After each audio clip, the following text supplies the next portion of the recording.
여러분 안녕하십니까? 평생 수익 채널의 부자 아저씨입니다. 저희 채널에 찾아와 주셔서 감사하고 환영합니다. 이번 시간은 기사를 통해서 시장과 종목을 찾아서 돈이 되는 정보를 알려드리는데요. 베트남과 일본의 관세 협상 테이블 기사를 보면 최소 관세율과 최대 관세율이 예상됩니다. 저의 견해를 들려드리도록 하겠습니다. 먼저 첫 번째 소식은 주주환원 확대 매력의 한미은행주가 전성기를 지금 최고가 형진을 이어가고 있다. 이런 기사인데요. 이 미국 연방준비제도의 스트레스 테스트를 마친 미국 은행주들이 줄줄이 배당금 인상과 자사주 소각 정책을 내놓고 있고, 국내 은행은 가계대출 규제 우려에도 호실적과 정부의 증시 부양책을 바탕으로 주가에 힘이 실렸다.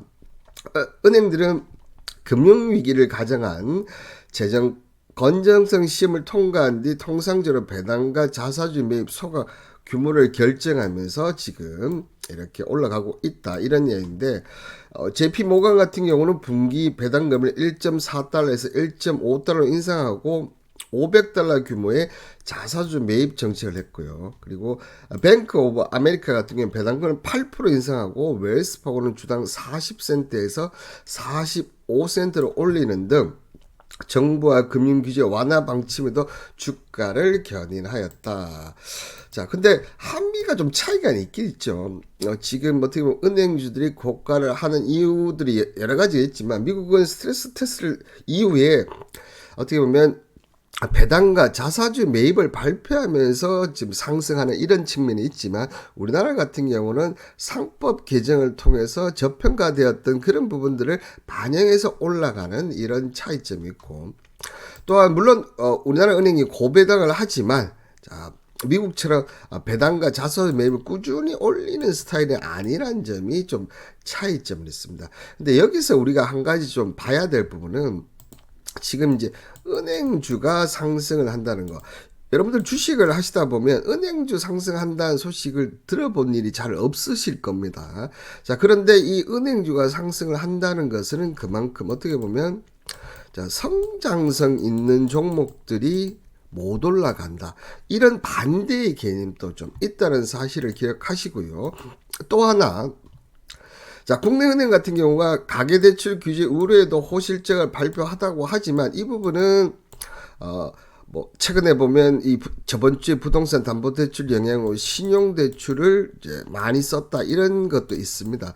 그럼에도 불구하고 우리나라의 가계대출의 대부분은 부동산 대출인데, 이 부분을 강력하게 규제를 한다는 것은 반대로 얘기하면 앞으로 은행들의 실적에는 악영향을 미칠 것이다. 자, 이런 부분들도 충분히 은행주 매수하는데 고려를 해야 된다. 이렇게 얘기를 드리도록 하겠습니다. 자, 두 번째는 트럼프 유예기간 연장 없다. 일본 관세율 30에서 35% 인상을 시사를 했는데요. 자, 영국에 이어서 그죠, 베트남이 여러분들 아시다시피 관세 협상이 마무리가 되었습니다. 영국 같은 경우는 10%고 지금 베트남 같은 경우는 20% 선에서 지금 관세 협상을 지금 마무리해 주셨는데, 4월 9일 상호 관세를 유예하기 전에 일본의 24%의 상호 관세를 책정해 발표했지만 추가 상향할 수 있다. 만약에 상향을 한다고 한다면 30에서 35%까지가 나올 수가 있다는 거죠. 만약 이렇게 됐을 때는 일본의 자동차 이 수출은 거의 없어진다. 이렇게 보면 될 것 같은데요.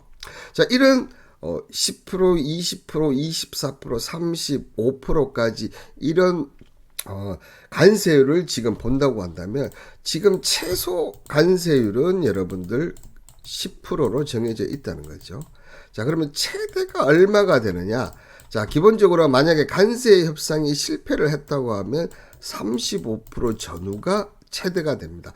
그러나 관세 협상이 성공을 한다면 20% 전후가 지금 최대 관세가 될 가능성이 높고, 그렇다고 보면 자, 이번 관세 협상은 미국 쪽에서 지금 하는 부분들은 10에서 20%. 자, 여기를 지금 보고 하고 있는 것으로 지금 평가가 됩니다. 자, 이런 부분들을 고려한다면 만약에 관세 협상을 해서 이 20% 안으로 들어온다고 한다면 다른 나라보다 관세 협상을 잘 했다. 이제 그렇게 되면 오히려 지금까지 그 뭐 철강 주식이라든지 자동차 이런 쪽은 어떻게 관세 협상으로 최대 피해자로 주가가 많이 하락을 했지 않습니까? 반대로 20% 이하의 관세가 된다면 오히려 그런 종목들이 강하게 상승할 가능성이 높다. 자, 이렇게 얘기를 드리도록 하겠습니다. 자, 그리고 세 번째 기사는요. 자, 3일 통계청 소비자 물가 동향과 국가 통계 포털에 따르면 올해 상반기 소비자 물가가 작년 동기 대비 2.1% 상승했다. 상반기 기준으로 2021년 2% 이후에 4년 만에 가장 낮은 수치를 기록을 했다.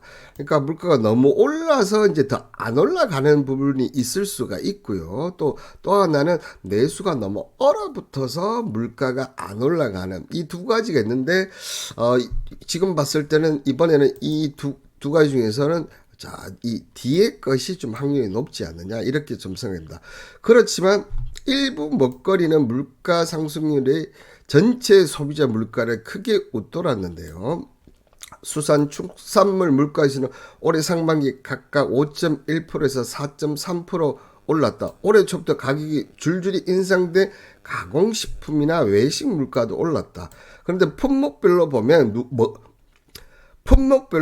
무가 올해 상반기 54%로 가장 높은 상승률을 기록했고 배추 27%, 김 20%. 자, 어떻게 보면 우리 밥상에 가장 많이 들어가는 재료들이 지금 고공행진을 했다. 그러니까 전체적으로 보면 상반기 기준으로 2021 이후에 4년 만에 가장 낮은 수준인데 밥상 물가에 들어가는 이런 음식들이 워낙 많이 뜨다 보니까 물가가 계속 높게 올라간다 이런 부분들이 있고요.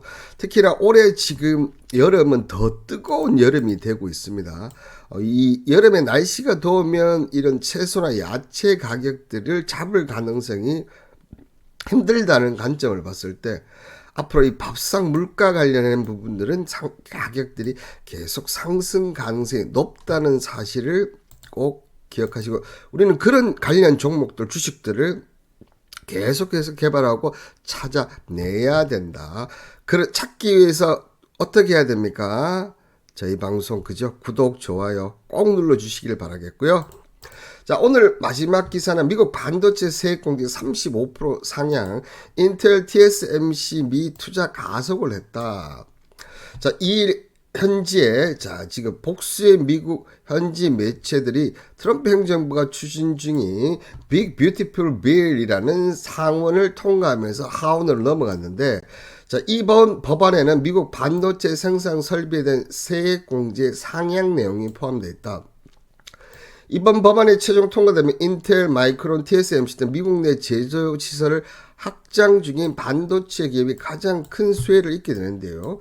여기에는 우리나라의 삼성전자와 그죠? 이 SK 하이닉스도 지금 수혜를 입을 것으로 보입니다. 기존 바이든 정부는 보조금 돈을 지급해서 지금 이런 반도체 기업을 끌어 모았다면 자, 이 어떻게 보면 공화당 특성상 그렇게 될 수밖에 없다는 거죠. 자, 세액 공제를 올리면서 이 기업들에 대한 투자나 이런 부분을 계속 이끌어내겠다 이렇게 보시면 된다는 거죠. 자, 하지만 이 보조금이 그대로 인상돼 세액 공제가 되면 좋은데 아마 그러진 않을 것 같고 보조금은 줄어들면서 그만큼의 세액 공제를 올려주는 그런 쪽이 되지 않을까 생각이 됩니다. 어쨌든 이런 법안들이 지금 계속 통과되면서 반도체 쪽의 제조 설비를 확장지고 그 부분들을 이제 넓혀가는 트럼프 의지가 보이고 있다는 점에서 계속돼서 이런 부분이 된 것 같고 어떻게 보면 트럼프가 한 발 좀 물러난 보조금을 줄이겠다고 이렇게 계속 얘기를 하는데 한 발 뒤로 좀 물러나는 그런 모습을 보였다는 점은 반도체 관련 쪽이라든지 그리고 좀 어려움을 겪고 있는 2차 전지라든지 이런 쪽도 최악의 국면은 지나가고 이제 조금씩 좀 더 좋아지는 국면이 되지 않나 이렇게 보이시고요.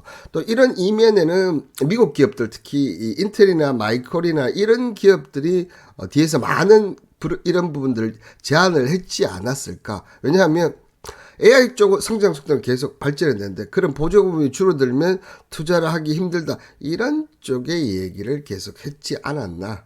그렇게 생각이 듭니다. 자, 오늘 저의 개인적인 생각이었는데요. 영상 내용이 마음에 드셨다면 구독, 좋아요는 영상 제작에 큰 힘이 되고요. 앞으로도 많은 시청 부탁드리고 감사합니다.